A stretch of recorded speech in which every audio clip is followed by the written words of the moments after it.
Morning. So I'm going to share my screen for today's COVID-19 update. Again, Matt Willis, Public Health Officer for the county. Good morning, everyone.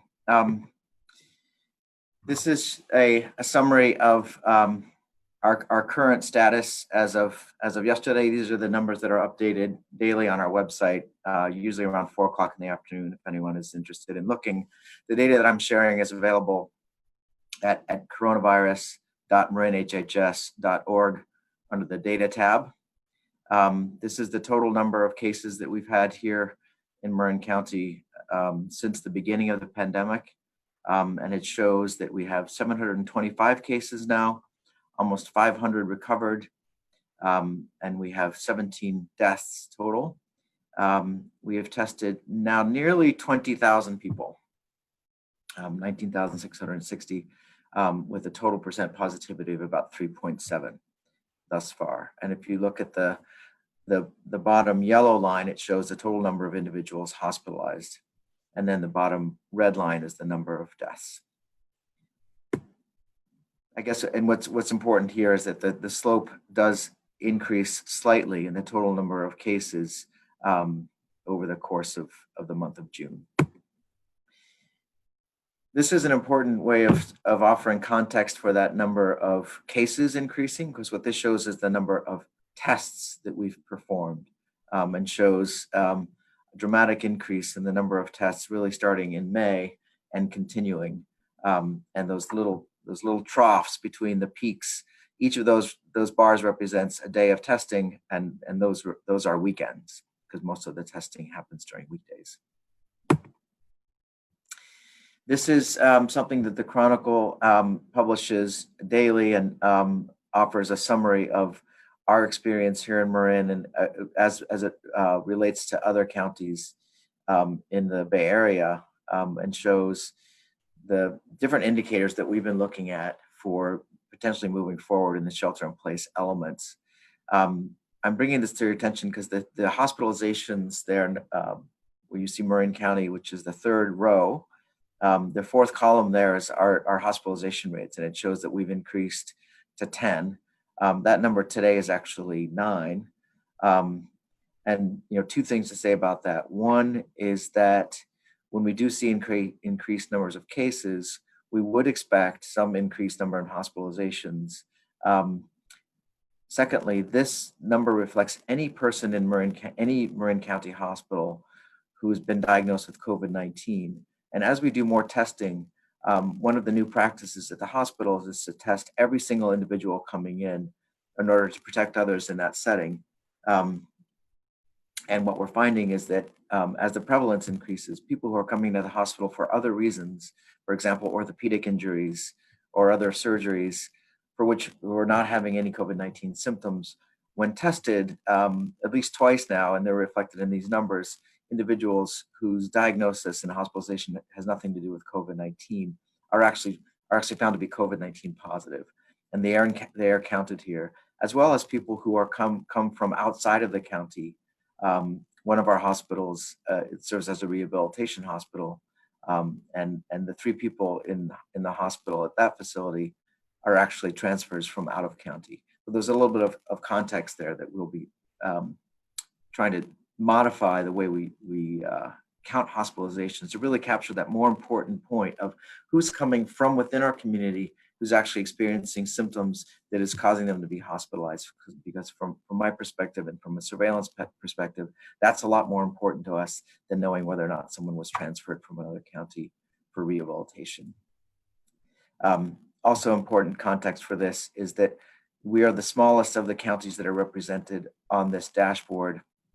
And if you look at the other numbers, there's just more statistical power, and it's more robust when you're looking at hospitalizations that are from 90, for example, Alameda County, 99 to 87, whereas ours have been so low from 0 to 10 that there's a lot of more sort of random fluctuation within such low numbers.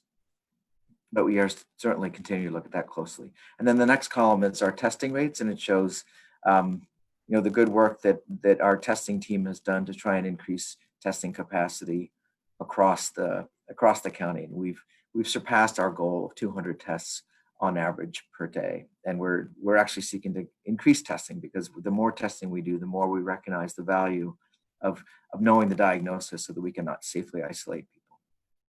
We've also increased our tracing numbers.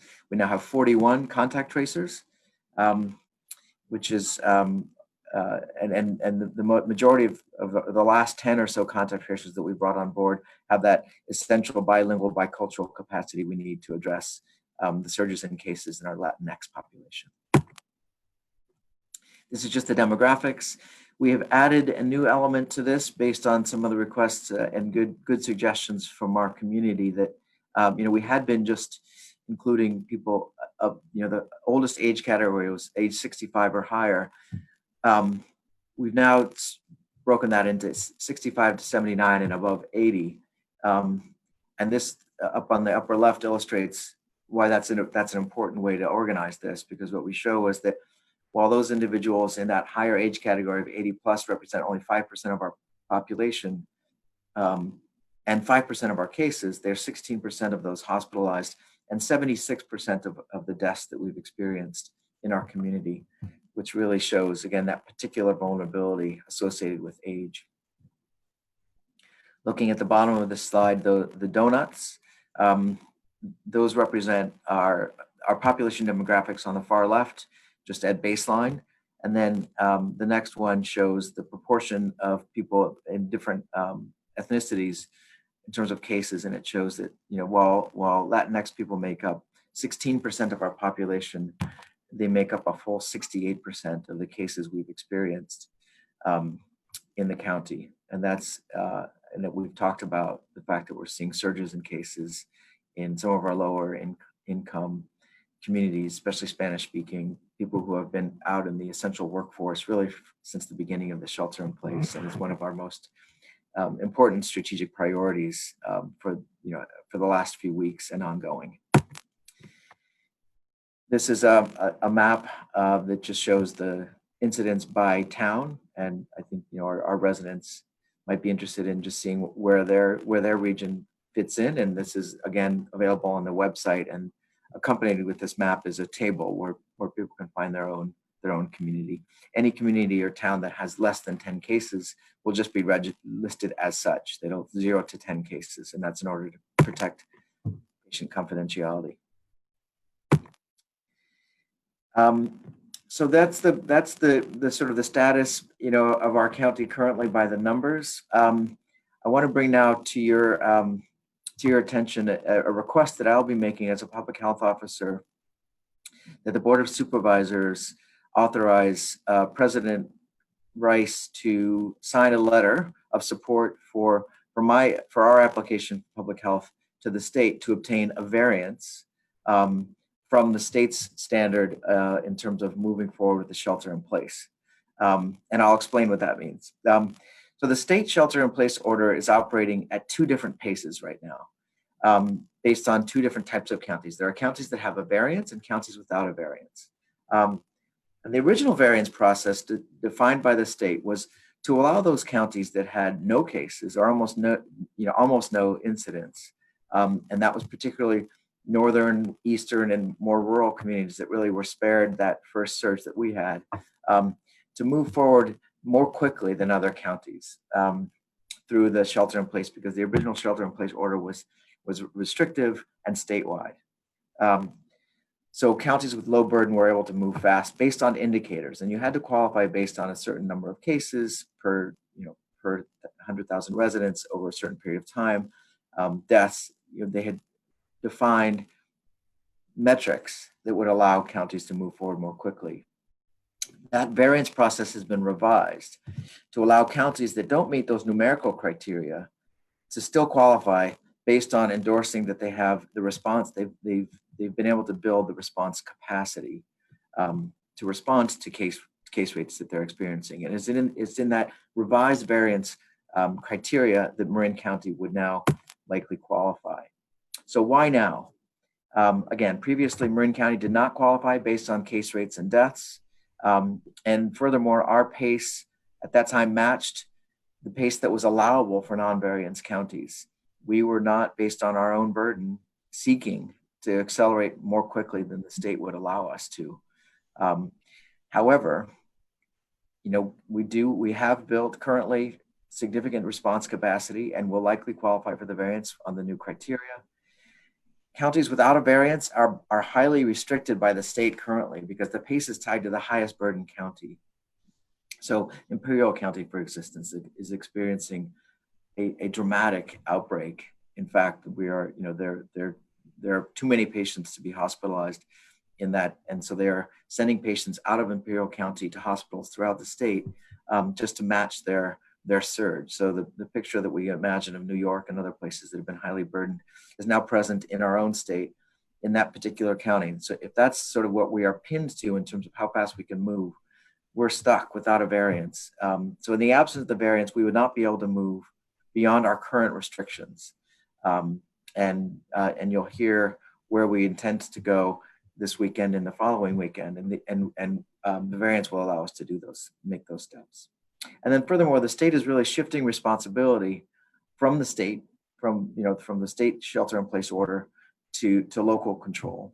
And you'll hear, that we're approaching that also to furthermore actually extend that responsibility into the hands of our communities, our businesses, and those of us who are Marin County residents directly. I'm not going to go through all of these. This is just to offer all of the elements that have come online since the beginning of the shelter in place. And then I'll get into what is proposed for the next. So these are this was those that were first deemed essential during the first shelter in place. And then on May 4th, we began our gradual reopening with different phases. So we're entering phase 2, and phase 2 has different phases within it, and they're marked by the letters. So phase 2A, phase 2B, etc. Moving forward in 2-week intervals with sometimes a small change at the week mark, usually for things that have very low impact or are outdoors. June 5th, we moved forward with another small outdoor-based set of activities. On June 12th, most recently, we moved forward with indoor retail, which was an important step, as well as some real estate and allowances for car dealerships. This coming weekend, we plan to move forward with another small step, but an important one, which is our social bubbles, which is cohorts up to 12. This is a way of offering guidance and some guardrails around what we know is happening now in a more haphazard way and maybe in not the safest possible way, which is people are naturally gathering together. It's been a long time since we've been allowed to gather, and people are missing one another and missing their friends, and families are gathering together for meals. And that kind of thing. And there's a safe way, potentially safer way to do that and a less safe way. And so the guidance that will be coming out, and this will be guidance again for this Friday, doesn't relate to commerce or law enforcement, but relates to social guidance on how to do that safely. And essentially it means that we are encouraging people to choose people that they would sort of consider to be within their social bubble, their network of interaction socially, and stick with that group for a period of time. And that limits overall mixing. And when you gather with those people, you would ideally do it out of doors with social distancing, and you would have that, 2 or 3 families could actually come together and do those things in safe ways through the social bubble concept. New Zealand and other countries that have been sort of innovative and successful in COVID-19 response have championed this approach, and it's been adopted in Alameda County, Contra Costa County, and other regional counties. So there'll be more guidance on that forthcoming. Importantly, plan for June 29th, and these are things we're going to be, it will be necessary for us to obtain the variance to move forward in. Other counties that have applied for the variance usually receive word within 3 or 4 days. And our plan is to apply later today or tomorrow morning. The application is complete.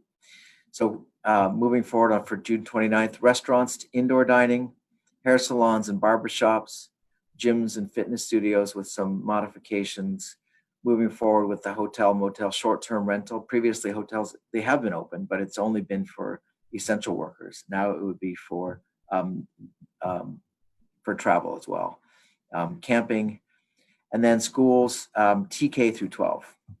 And obviously, schools are not, this would be something that we're anticipating really primarily for the fall, but we want to be really clear that we do intend to open schools. And I want to just mention that on schools because there's been some misunderstanding and maybe some reference to public health orders that schools are not reopening, or this notion that schools are either will be open or will be closed. And I just want to be crystal clear that our goal is that children and staff return to school for classroom-based learning 5 days a week. That's the goal. We've learned that the experience of distance learning has been a barrier to learning, to social and physical health, especially for some children. It's been, really harmful from an equity standpoint that with all of the different elements of inequity that COVID-19 has revealed, the experience for children who have differential access to distance learning opportunities has been, another tragedy of the COVID-19 pandemic. And it's something we can address by doing everything we can to make school settings safe for everyone to return to school. And that's our goal. So we're inviting schools to find ways to optimize in-person learning. Public health will be offering guidance, but not orders in that space. And we're working in very close collaboration and partnership with the Marin County Office of Education and School Districts. And we'll be offering, very specific guidance and hand-holding and support for them to build towards that ultimate goal of optimizing in-classroom learning for all children. I'm just going to end with a little bit of context and caution. This is a reminder that this is a heat map of the United States. It's based on the number of cases per 100,000 people, and we are experiencing a pandemic across the nation, and it is present and it remains a threat. We've had over 2 million cases and 116,000 deaths so far.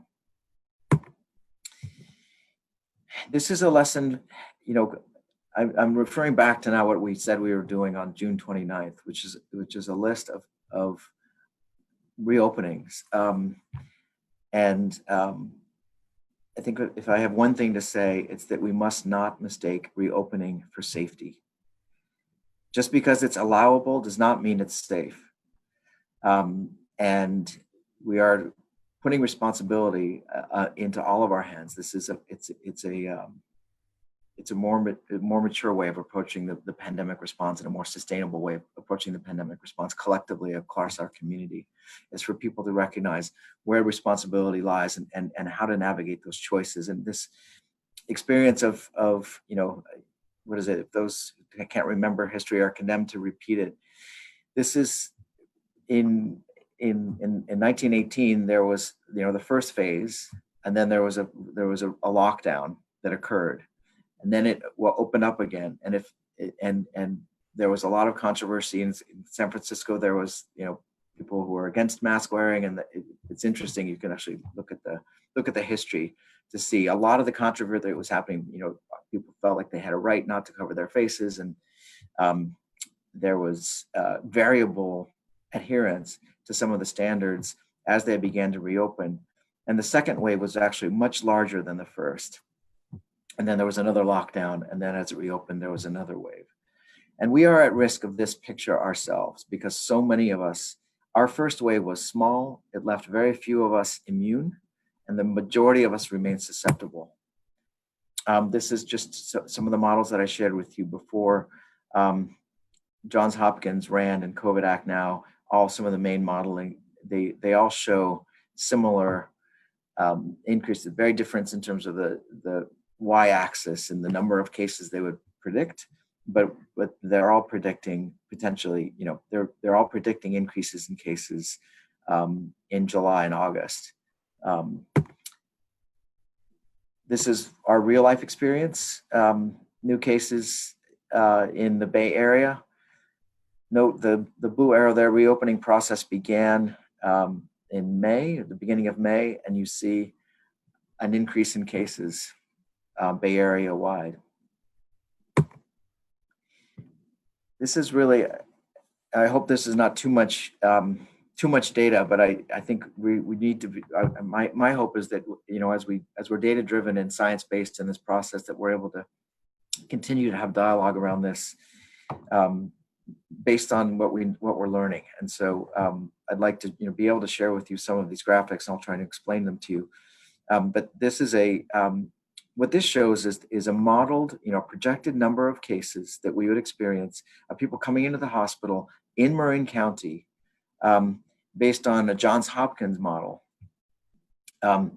over time. And you see the dashed line there that says total licensed bed, which is about 420. Those are the beds in Marin County hospitals. And our goal, if we're experiencing surges, is obviously to remain below that number. Right now, we have 10 or 9 people in the hospital.